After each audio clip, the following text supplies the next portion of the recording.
Die seën van die Here, dit maak ryk en moeitevolle arbeid voeg daar niks by nie. Wat op aarde beteken dit? Gestel ek gee vandag vir jou 'n 10 sent. Dan ek 'n vraag vir jou opgesluit in hierdie 10 sent. Hoe laat hierdie 10 sent jou droom? Sê dalk vir jouself, wow, ek kan 'n Wilson toffee koop met hierdie 10 sent. Gestel ek gee vir jou R1000. Hoe laat hy jou droom? Sê daarom, okay, ek kan dalk die skoolgeld van die kinders betaal. Of ek kan dalk vir my 'n paar nuwe skoene koop. Inteendeel, deesdae, as jy tekkies dra, kan jy een van die twee ten minste koop met hierdie R1000. Gestel ek gee vir jou R1.000.000. Hoe laat daai R1.000.000 jou droom? Begin die wêreld vir jou oopgaan? As jy daai geld in jou besit het, sê vir jouself, wow, ek kan dit doen, ek kan dit doen, ek kan daai ou help, ek kan daai ou help. In Genesis is daar 'n storie oor droom en die drama wat dit gebring het. Drome bring gewoonlik opwinding by jou en my. Ons is opgewonde wanneer ons begin droom oor dinge, wanneer ons moontlikhede begin sien en wanneer ons skatte bymekaar maak of skatte kry, dan stimuleer hulle ons om te droom oor dit wat ons daarmee kan doen. Maar nadat ons opgewonde geraak het oor hierdie droom van ons, dan dra daai selfde droom ook drama by die deur van ons harte in. En dan raak daai drama in ons lewe wat hierdie droom ingebring het so intens, dat ons skoon van ons droom vergeet en ons fokus op die drama. Die tragiek van dit, en glo my, daar's 'n tragiese ding rondom drome. Daardie droom, wat so maklik wegglip uit jou en my gedagtes, was 'n deur na 'n nuwe seisoen vir ons. Jy het my reg gehoor, drome is deure na nuwe seisoene. Jy sit dalk vandag voor my en jy sê, George, ek wil so graag 'n nuwe seisoen binne gaan. Ek weet, daar is 'n nuwe ding wat die Here in my lewe wil doen, maar dit is asof ek nog nie daar kan uitkom nie. Drome is 'n trappie na 'n nuwe bestemming vir jou en my. En vandag gaan jy leer saam met my hoe deur hierdie droomskans te breek, hierdie weerstand wat maak dat ek en jy ons drome so maklik vergeet. Ek wil hê jy met jou refleksie in die volgende storie waaroor ons gaan praat sien. Kyk vandag in daai poel van lewende water en laat die Here toe om jou toe te laat om hierdie nuwe seisoen wat jy ingaan te kan sien. Drome en nuwe seisoene is gewoonlik gekoppel aan mekaar. En ek glo vandag wil die Here kom en hy wil vir jou 'n nuwe ding, 'n nuwe seisoen wakker maak. Ek sê altyd, my naam is George en ek is jou vriend. En elke ding wat ek vandag vir jou sê, wil ek vir jou sê as jou vriend, wat jou wil help om daai drome te vat en hulle te groei. Die storie waar ons praat is oor Jakob. Hy het 12 seuns gehad en een van hierdie 12 was spesiaal. Ek wil vandag in die oë kyk, vandag is jy die spesiale een in ons storie. Josef was daai spesiale seun. Hy was Jakob se oogappel en in die middel van die nag kry hy 'n droom. En dit is 'n baie interessante droom gewees. En ons gaan vandag kyk na hierdie droom en wat 'n verskil in sy lewe gemaak. Hy droom dat die son en die maan en die sterre kom en voor hom kom buig. En sy interpretasie daarvan was, daar gaan 'n dag aanbreek wat sy familie sal kom. En sy pa en sy ma en sy broers sal voor hom buig. Het jy al 'n droom gehad? So 'n droom wat vir jou te goed voel om waar te wees, te groot om te gebeur? Maar Josef maak 'n fout met hierdie droom. Hy vertel sy broers van hierdie amazing droom wat hy gehad het. Die Bybel sê, en hulle het hom gehaat vir sy woorde. Nou, ek het vandag vir jou nuus. As jy lief is daarvoor om 'n droom te kry en jou lewe in te rig volgens daai nuwe visie, en as jy 'n besigheidsman is vandag en jy staan hier op die begin in Maart maand van 'n nuwe finansiële jaar, het ek vir jou nuus. Alles om jou, jou omstandighede, jou vriende, die ekonomie in ons land, jou horlosie, als om jou haat jou drome. Alles sal alles in hulle vermoë doen om jou van jou drome te laat vergeet en op te gee oor dit wat die Here in jou hart laat val. Dink aan Dawid. Dink aan sy broer se reaksie toe Dawid by hulle kom en sê, ek gaan Goliat se kop afkap. Hulle het vir hom gesê, Dawid, jy's uit die bose uit. Dis die direkte vertaling uit die Hebreëus wat hulle vir hom gesê het. Ons ken almal die storie van Dawid en Goliat.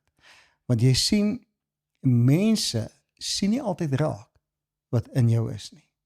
Miskien sien jy nie altyd raak wat in jou is nie.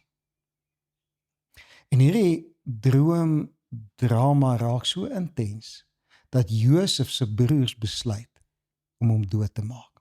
Hulle gooi hom bebloed in 'n put om te sterf, en op 'n stadium besluit hulle, nee, ons gaan hom nie laat sterf nie, ons gaan hom eerder verkoop en 'n paar sent maak uit hierdie broers van ons.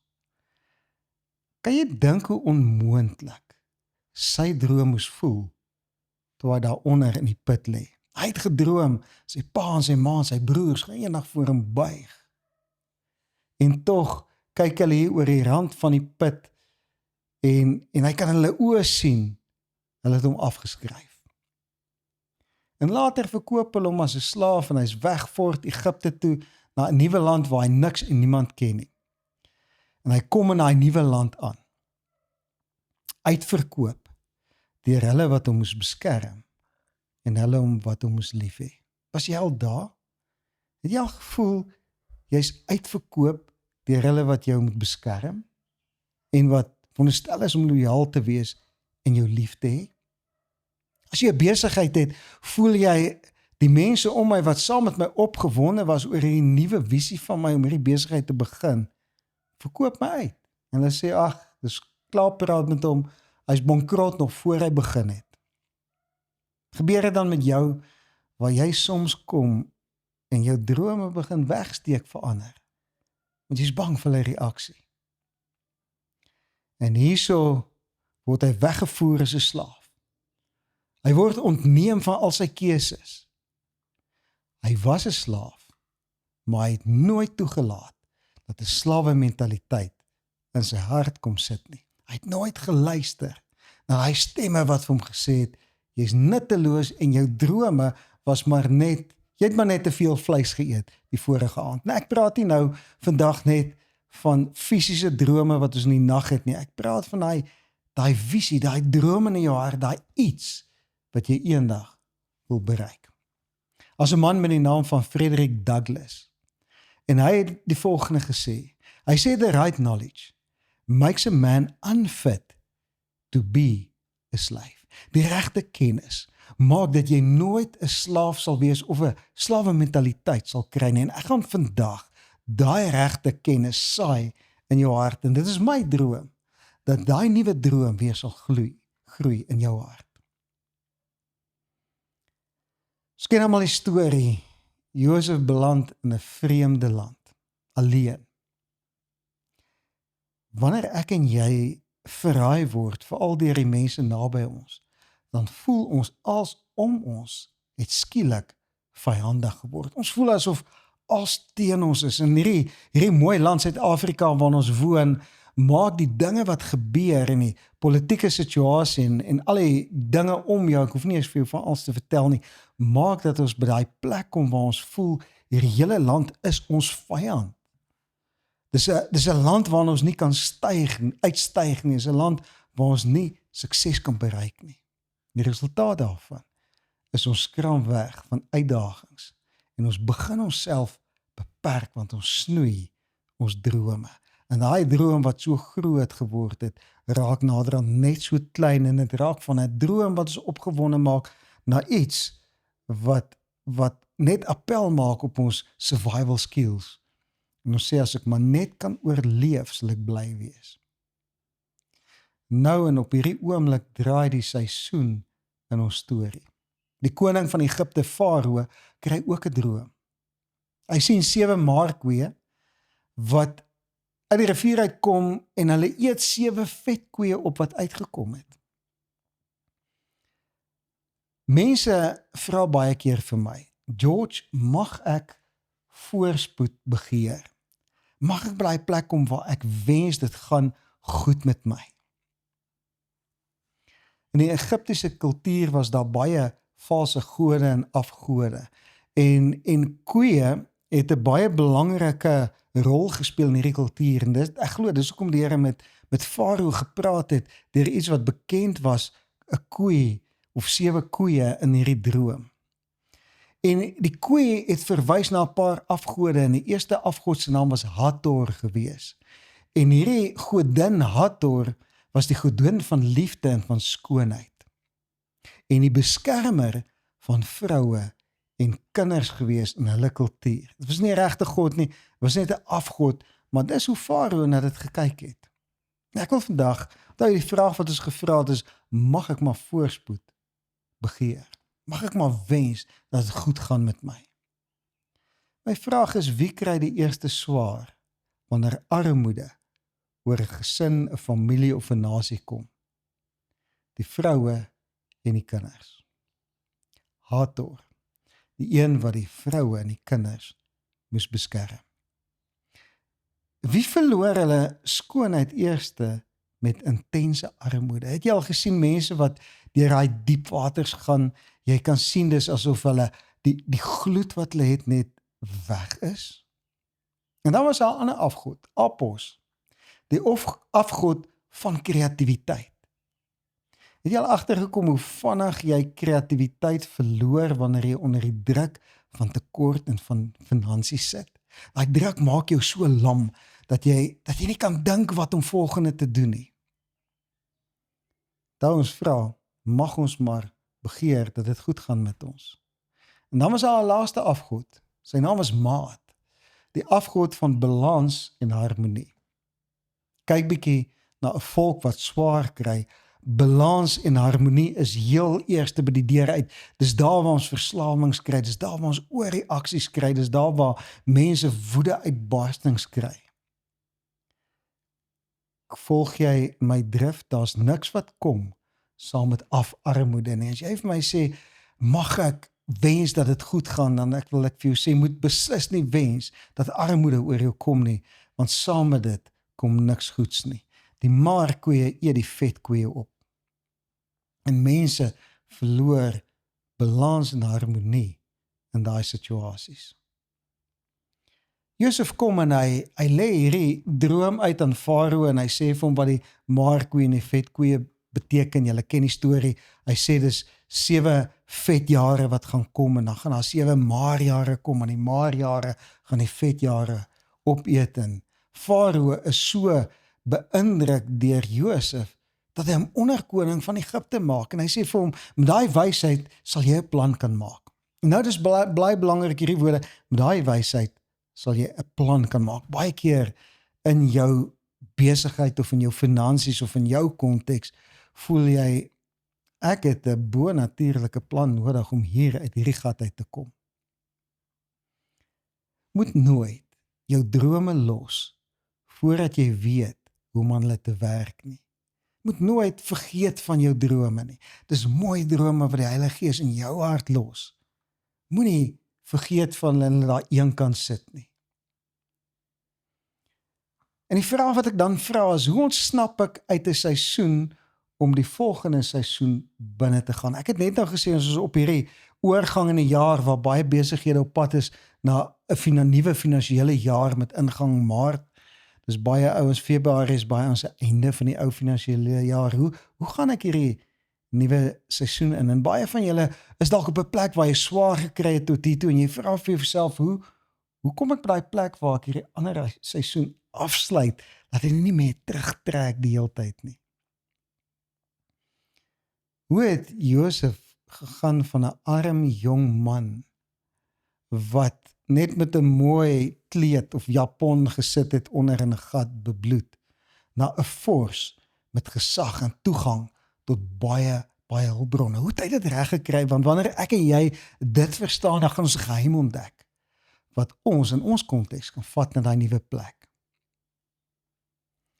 Iemand het eendag gesê, is 'n Engelsman gewees, hy het gesê, if you can describe your pain, you will learn how to describe the solution.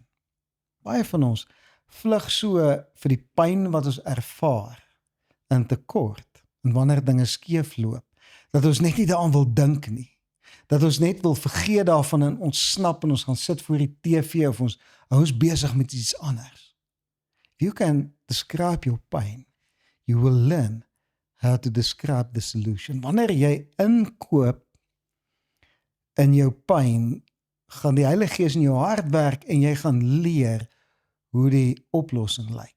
Moenie weghardloop vir jou drome nie. Moenie sê vandag, eendag langer dat hierdie mooi drome wat ek het is net te vergeefs, ek sal nooit gelukkig wees nie, ek sal nooit kan deurbreek nie. En hierdie ding het nie net met finansies te doen nie, dit kan verhoudings wees, dit kan enige droom wees. Jou roeping wat jy die Here vir jou het, enige iets.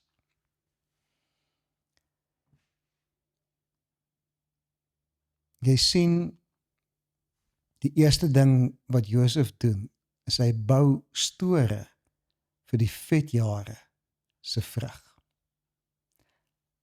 Hy eet dit nie net op nie, hy sê nie net ons moet nou fees vier, dit gaan goed nie, hy bou store vir die vetjare se vrug en hy bære dit. Jy sien, want vrees maak dat ek en jy die maarjare wat gaan kom so ignoreer, dat ons nie wegsit in die vetjare nie. Baie keer dan sê ons, nee, dit sal goed gaan, ek mag nie in die maarjare dink nie, dis negatief en dit wat ek vrees sal oor my kom, en ons is so besig om weg te hardloop vir dit wat nog nie gebeur nie, dat ons nie store bou en voorsiening maak vir daai tye nie. Ons glo hulle sal nooit kom nie. Die lewe werk in seisoene, en 'n seisoen is nooit jou skuld nie, dis net 'n realiteit. Die lewe het winterseisoene en somerseisoene en seisoene wat kom en gaan, en baie keer as 'n winterseisoen kom, en vra ons wie se skuld is dit? Is my geloof te klein? As dit moeilik gaan in my besigheid, is dit klaar, praat met my, wat doen ek verkeerd? Het is goed om te kyk wie verkeerd doen, maar onthou, 'n seisoen is nie jou skuld wat verander nie, dis 'n realiteit van die lewe. Hoor wat sê Spreuke 30 vers 25. Die mure is nie 'n sterk volk nie. Tog berei hulle voedsel in die somer voor. Hulle bære in die somer vir die winter wat kom. En hierdie meesterplan van Josef, die plan wat hom gevat het van 'n tronkvoël na 'n onderkoning, is die volgende plan. En hierdie plan kan jou uit jou situasie haal. Spaar om die kantlyne vir die toekoms te maak. Spaar om kantlyne vir jou vir die toekoms te maak. Stel jou voor jy het 'n papierbladsy sonder 'n kantlyn, dan skryf jy van hierdie kant van die bladsy tot teen daai kant heen en weer. En daar is nie 'n krieseltjie plek oop op daai bladsy nie. Dis 'n bladsy sonder kantlyne, en baie keer lyk mense se finansiële beplanning en hulle emosionele beplanning soos 'n volgeskryfde bladsy. Daar's geen kantlyn nie. Maar weet jy wat? Kantlyne in die lewe gee opsies. As ek in my finansies kantlyne het, as ek iets weggesit het vir dit wat kom, wanneer ek dit nodig het, kan ek kreatief wees met dit wat in die kantlyne is. Ek kan dit wat in die kantlyne is, gebruik vir nuwe saad vir dit wat kom. Kantlyne gee opsies. Toe ek op skool was, het ons so breë kantlyn aan die linkerkant van ons boek gehad, en dis die plek waar die onderwyser ons punte neergeskryf het in een of ander comment.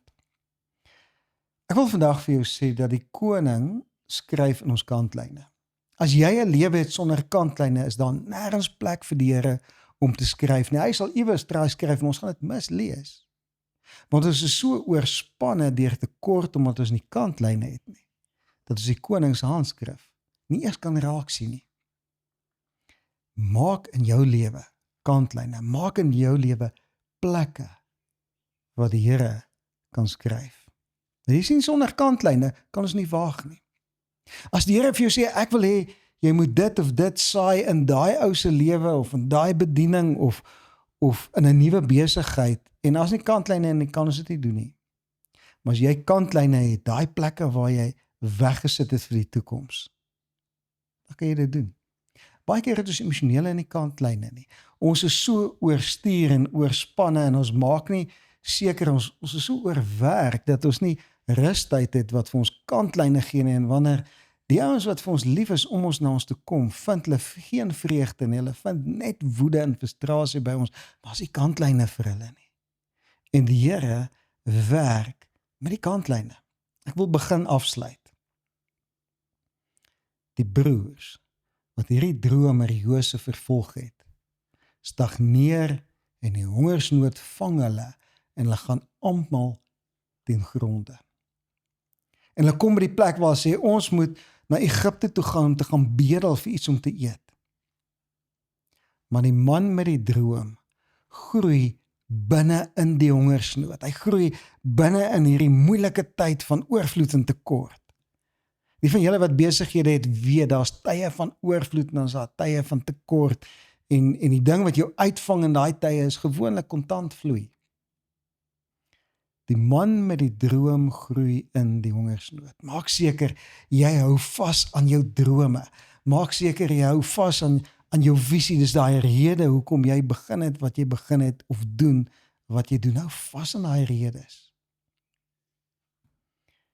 Toe Josef onskuldig in die tronk beland, wat was sy reaksie? Het jy al 'n bietjie gedink daaraan, as jy nie einde kom by Genesis 45 vers 7, dan sê Josef 'n ding wat my so voor die bors getref het, want ek is baie keer in 'n situasie waar ek so kan kla oor wat verkeerd loop en wat ander ouens om my verkeerd maak in die kultuur en die omgewing wat hulle vir my skep waarin ek moet suksesvol wees. Ek het in my besigheid jare terug het ek ouens gehad wat my nie wou of kon betaal betyds nie, en dan het ek altyd so gemoun daaroor en gesê ek het so vies vir die Here kan my nie seën nie, want julle betaal my nie.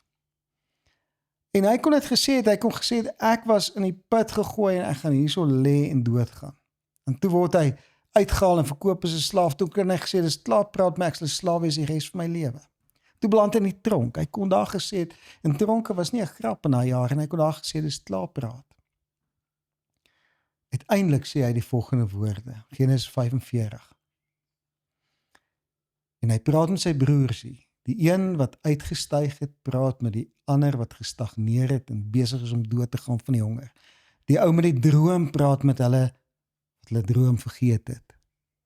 En hy sê die volgende: God het my voor julle uitgestuur om vir julle 'n nageslag op die aarde te bewaar en om julle lewens te red. Amazing. Hy kon vir hulle gesê het, julle boggers, julle wou my gooi in hierdie gat, nou gaan ek julle almal se koppe en tone afkap. Hy sê nee, God het my voor julle uitgestuur, sodat ek julle lewens kan red. Die man wat sy lewe kon verloor, het die volgende gesê. Nou ek en jy het 'n roeping.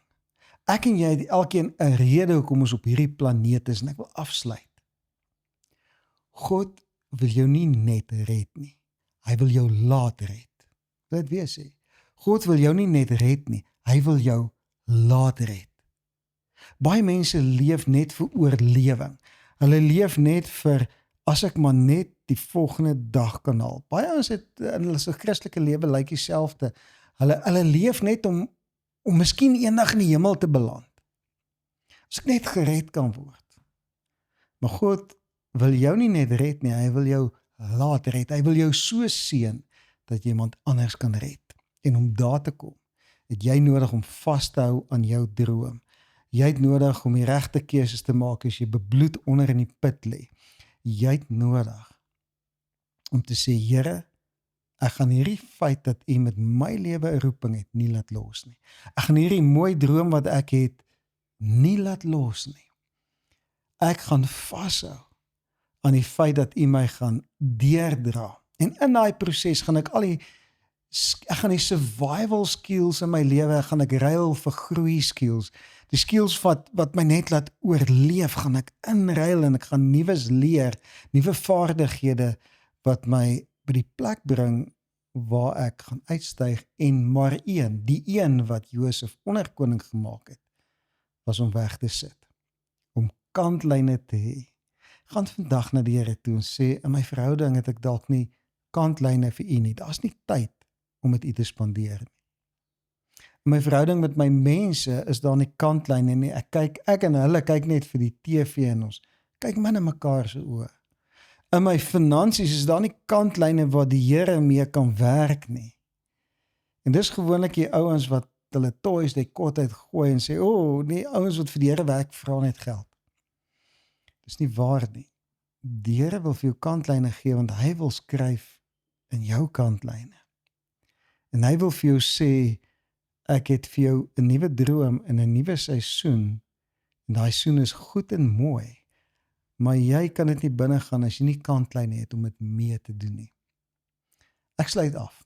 Gaan hierdie week in, geniet elke oomblik voluit in, en laat my toe om net vir 'n oomblik vir jou te bid. Vader, ek wil vir elke persoon wat saam my geluister het na u stem net, na u te bring, saam met myself. Ons wil onsself voor u kom sit, en ons bid dat u vir ons al kantlyne gee in ons lewe, dat u ons op die plek sal bring, waar ons daai droom wat u geplant in ons hart nie sal los nie. Vader, dat ons by daai plek sal kom wat ons krampagtig sal vas in die plan wat u elkeen van ons het. En ons eer u daarvoor. En dankie, u het gesê, die seën van die Here maak ryk. En moeitevolle arbeid voeg daar niks by nie. En ons wil vandag elkeen vashou aan die seën van die Here, want dit gaan ons laat deurbreek. Ons eer u daarvoor in die naam van Jesus. Amen. Mooi loop. Ek sien jou volgende week, selfde plek, selfde tyd.